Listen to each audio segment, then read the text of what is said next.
Alright, I'm going to set the stage for you.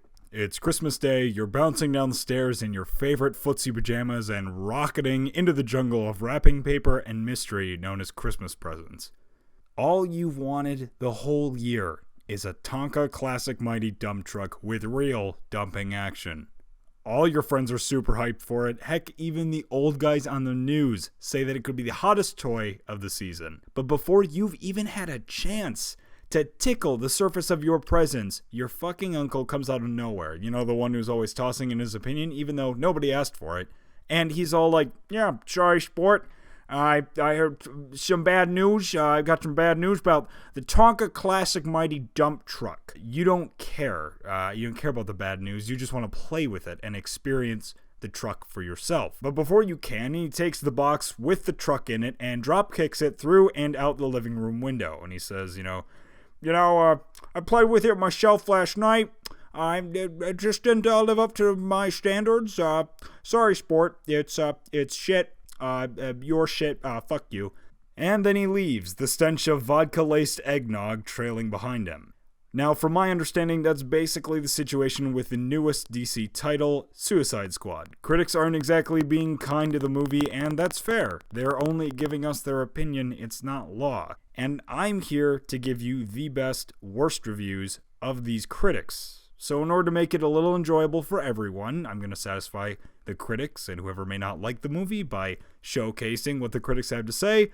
And for everyone else, or for whoever else, I am going to read these reviews in some funny voices. Let's begin. The biggest problem with the movie is that, despite all the villains, the main antagonist is as ridiculously silly as something out of Ghostbusters 2. By the time the squad faces off against the baddie, the movie turns into one of those laughable FX-laden messages that has plagued so many other comic book movies. Yes, well, Harley Quinn's entrance is the best moment in Suicide Squad. But after that, you could just leave. Robbie is a criminally appealing actress, likable in just about every way, but that intro aside, Suicide Squad doesn't serve her well. It serves no one well, least of all its audience.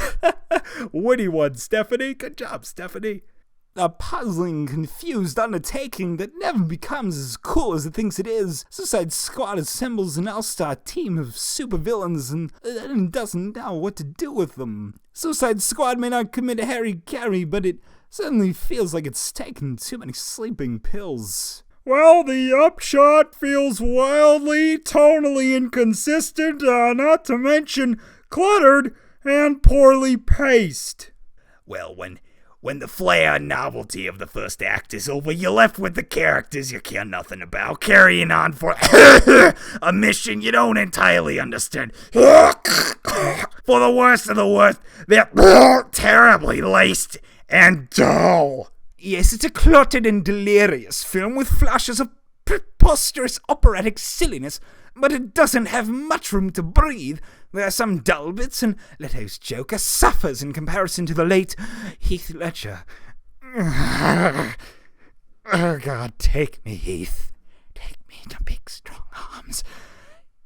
I'll be Gyllenhaal. You just be you. Like, oh my God, you guys, I started telling Suicide Squad is the worst of the worst, but it's not different kind from the best of the best. This is all just high-priced junk, like, oh my God.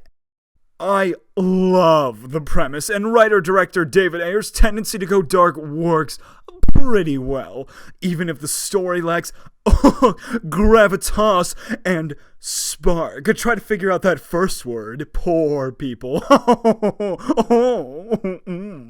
The problem is this is an ensemble piece, which means that the exposition is painfully cumbersome, as the plotting here is haphazard and convoluted. Now, whatever you may think, whatever you believe, you are free to believe it. That's the beauty of free will. You can hate Suicide Squad, you can love it, but I'm going to offer this piece of advice, and it's just my opinion, so take it however seriously as you want. Don't let someone else's beliefs taint your experience. Granted, go into the movie with open eyes. It's probably not going to be the best movie ever, and it's probably not going to be the worst movie ever. The best thing about a piece of art is that it's totally up to your interpretation. That's also the worst thing about art, because then you get into stuff like experimental film, but I don't feel like having a self-inflicted aneurysm today, so we won't talk about that. What I'm trying to say is, let this experience be your own. Feel free to openly espouse whatever you feel about the film, and understand that someone somewhere is going to critique, maybe even hate you for that. And that's fine. That is life. What you choose to do from then on out is entirely up to you. I've been James Kukan. This has been Segment Next. Don't forget to like, subscribe, and enjoy yourself. Good night!